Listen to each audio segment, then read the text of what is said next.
This is the Nightwolf howling at you, and today we're going to take a look at the Legends of Dragonore Ignytor figure, the Fallen King of the Dragons, part of Formo Toys line of figures.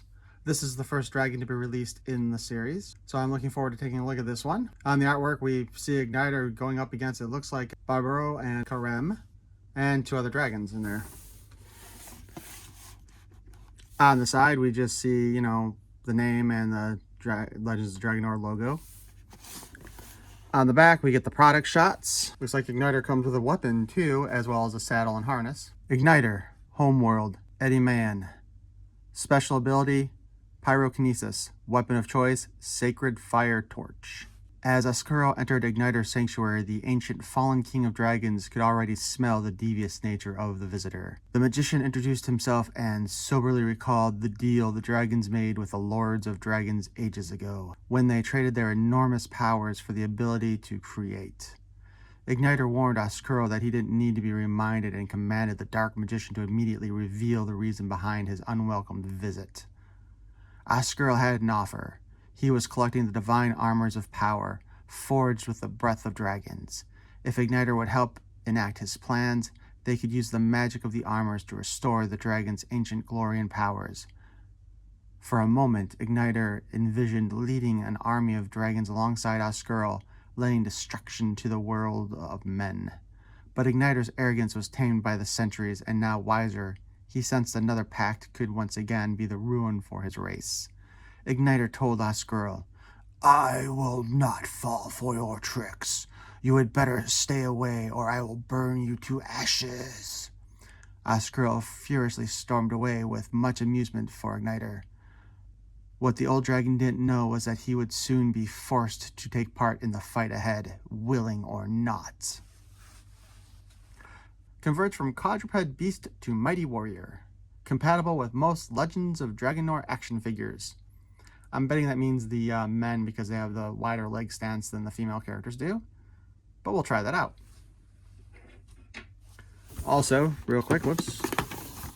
On the bottom, we actually see the Wave 2 figures that are coming out. Chief Talon, Venetica, Arboreosus, Horadame, Brookharder Caveman, and Terraptor.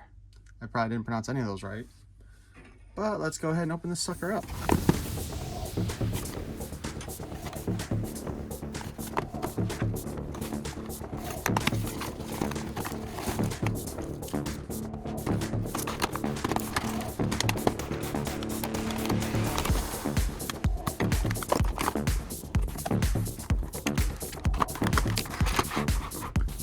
Some assembly is definitely required.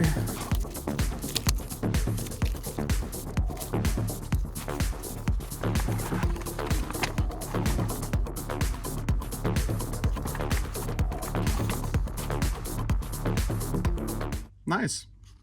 It's kind of a cool way they did this.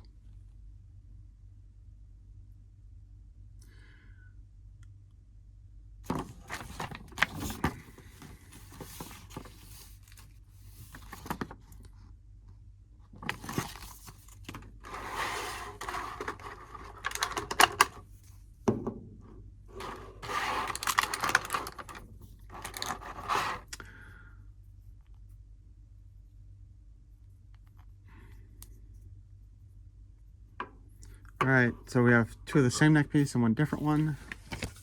Alright, so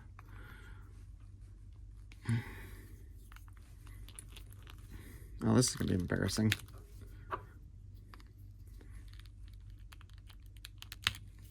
Oh my god, those are so difficult.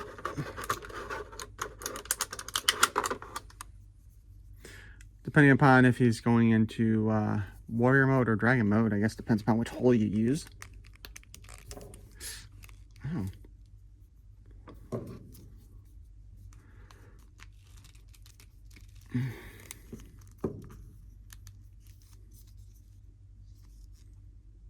Okay, that seems kind of awkward.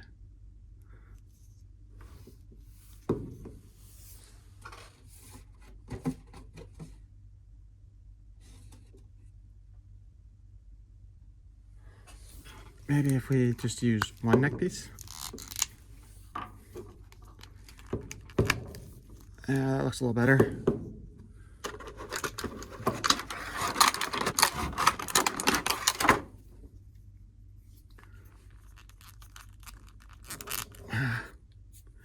Kind of wishing I was wearing some work gloves doing this.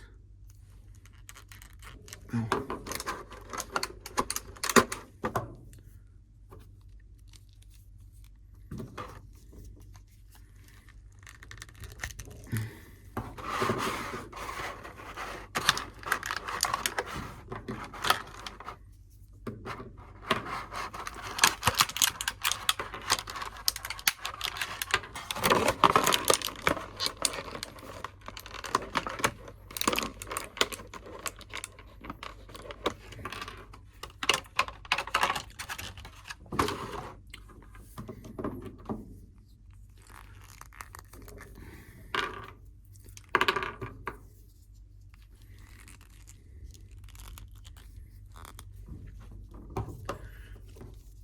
I am betting they saved money on production here by not assembling these ahead of time. Plus, I mean, smaller package, obviously.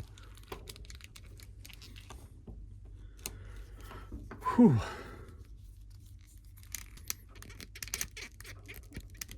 I think I'm starting to sweat from all the effort this is taking.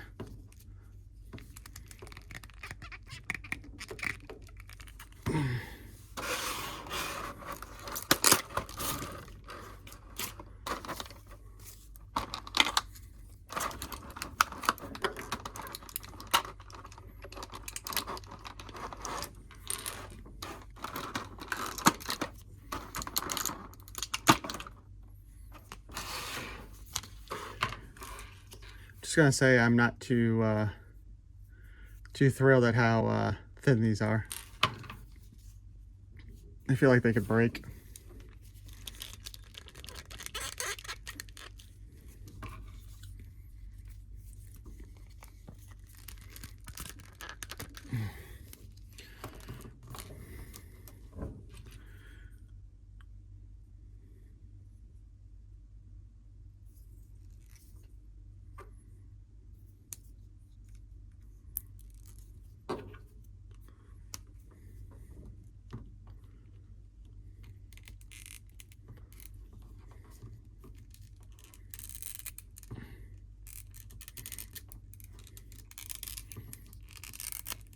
There we go. So here we have Ignytor in his warrior mode.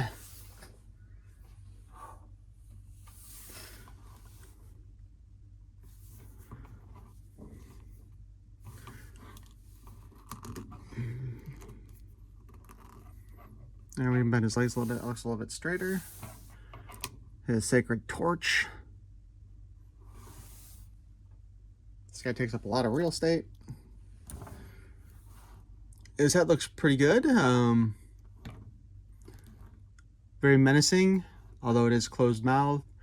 I'm not sure if the other dragons are going to be... I don't know how much reuse. Obviously, the bodies are going to probably be 100% reuse. I suspect the equipment and the heads will probably be different on the different dragons. Just as a cost-saving measure, since this is a smaller toy company. Overall, he does look pretty cool like this. You know, and all the joints are in there pretty well. Articulation-wise, I mean, everything is a spin joint here. So we got one at the neck there, another one at the neck here. Just kind of funny. Up at the head, the wings can rotate back and forth. The arm can spin around. The harness and the wing both kind of interfere though with the movement of the arm. We do have a wrist spin also. We do have a waist cut so that we can do a 360 spin there as well. The leg lifts up and down, spin around, kick all the way around to there before it gets stopped by the wing. Kicks all the way up there before it gets stopped by the arm. Kind of what you would expect, you know, with the with everything being like a mushroom peg kind of a joint. But yeah, the staff looks pretty cool. Like I said though, I feel like this could break. But it also does seem like this is sized for use with the regular figures too. Here we have our divine armor, who can also hold the torch. I've got a torch for you. Size-wise here, when we do a comparison, basically our figures stand to just around chest height. So, I mean, basically the neck, I gotta stop saying basically. But so the neck is where these guys get taller. I mean, obviously they're taller. But yeah, the dragons are definitely a lot bigger. They're bulkier. I mean, this has a lot of weight to it.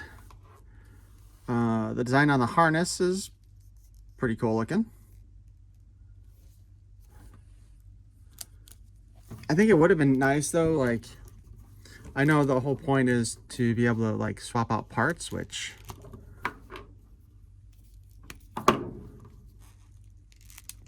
we can do with that, with the regular figures.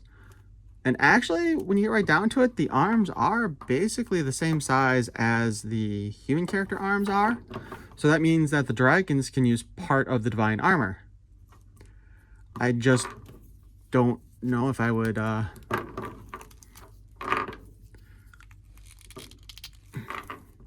Oh, I guess it would work fine. Look at that. Our dragons can use like the arms and legs of the other figures without any kind of problem. It also means we could take off the wing and give ourselves a four-armed dragon as well.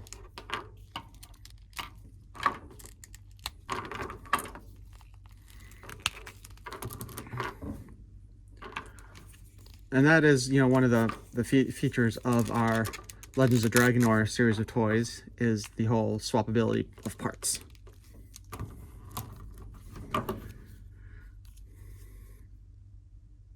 And of course, as we know before too, like these peg things are all the same size, which means we could, you know, put the legs up there if we wanted to.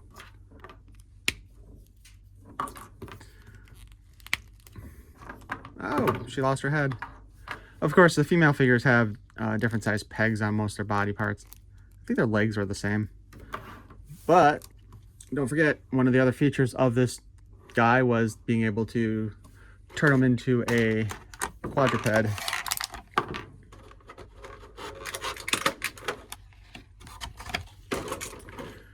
So we have the saddle here.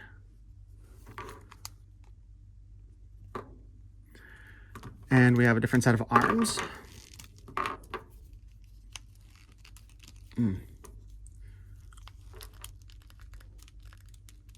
Oh my goodness.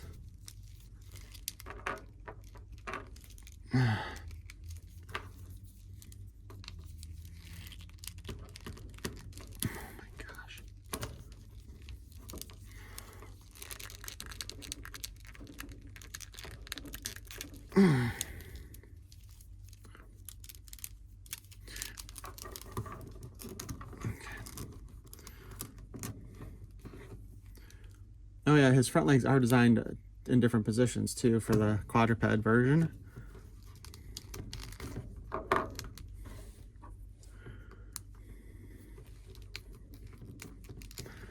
This is where we will introduce the other neck piece, I guess.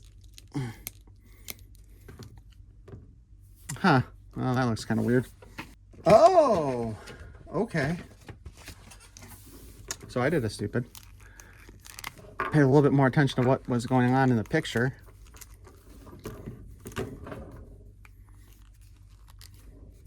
That extra neck piece is a tail extension.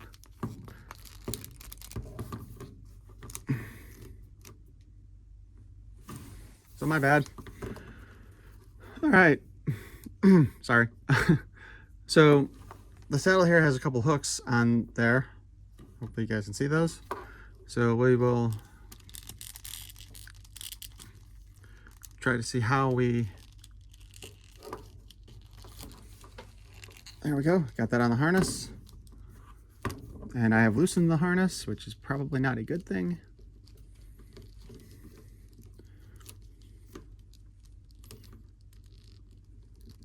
I honestly kind of thought that this was going to be like a permanent fixture to the harness when I first saw it.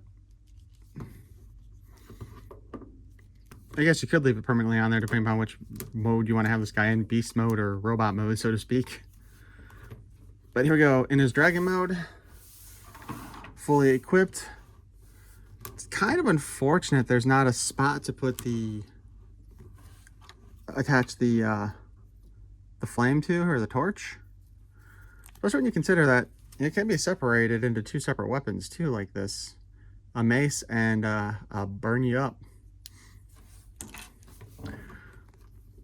With that tail piece in place, so again, same articulation, we just have the ability to rotate the tail in two different spots now. So something like that.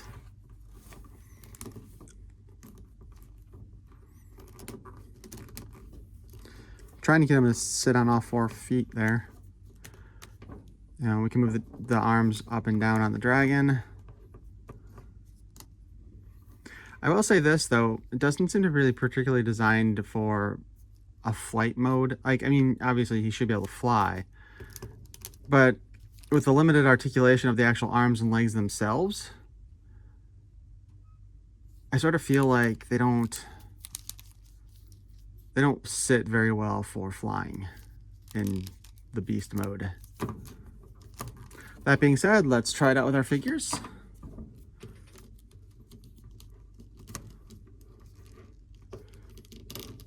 Oh.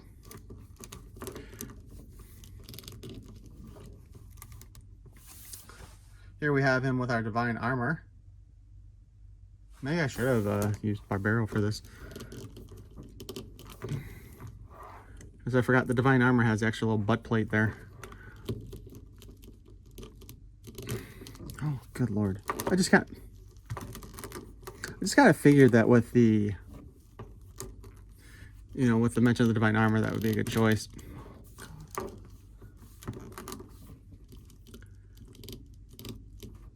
The thing is, he does kind of sit in there. Not the best, not the worst. But to be perfectly honest, the riders look way too big. I don't see him flying with them, you know what I mean? So while the dragons are definitely bigger than the humans, or the humanoids, it really does look kind of awkward with the way he sits on top of there.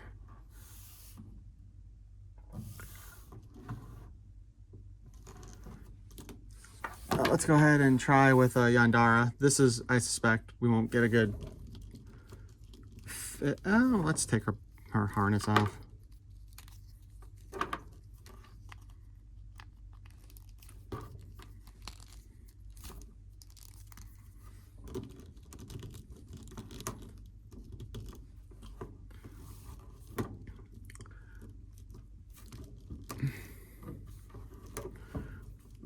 Yeah, she looks pretty awkward up there. But honestly, I think she fits in the saddle a little better than he did. Still looks like she's too tall for it, though.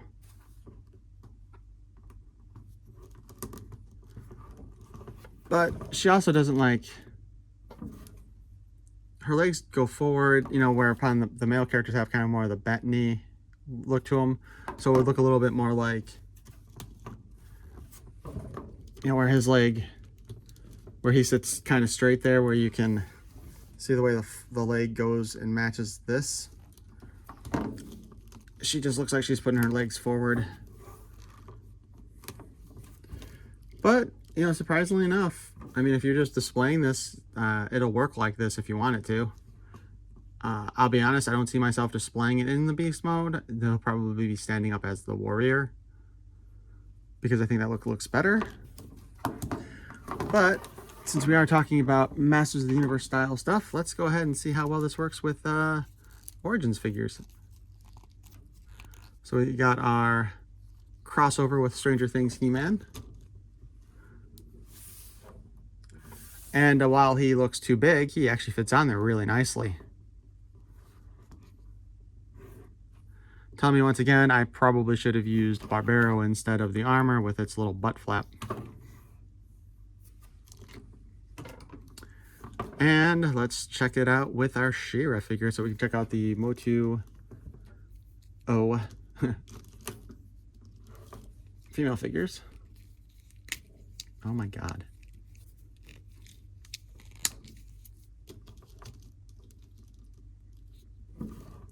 She too sits there just fine. So honestly, if you wanted to have, wanted to bring these dragons into Masters of the Universe, you could definitely use them with that if you don't want to get the rest of the Legends of Dragonore's figures.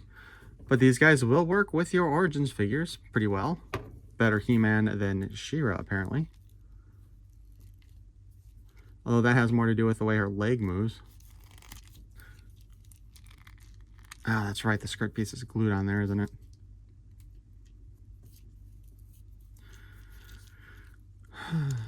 Let's lift that up a little bit, see if we...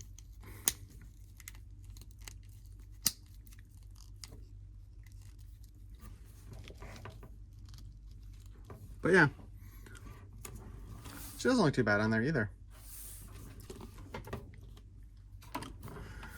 So there you go. We've gone over the part changes. I mean, if we wanted to, we can do that as well.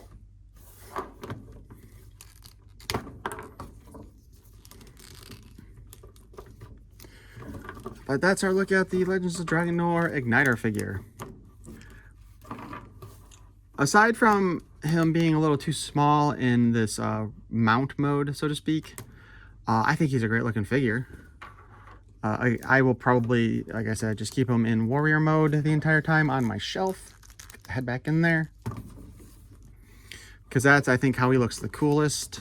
And yeah, the figures do look like they're too big to ride this guy. That's the only issue I have with that. But let me know what you guys think in the comments below. I know there are some Dragonore fans out there.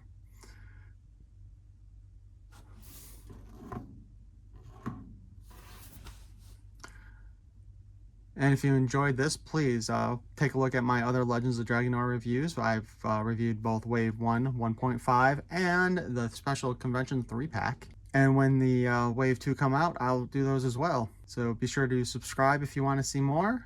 I thank you for watching. Peace and love.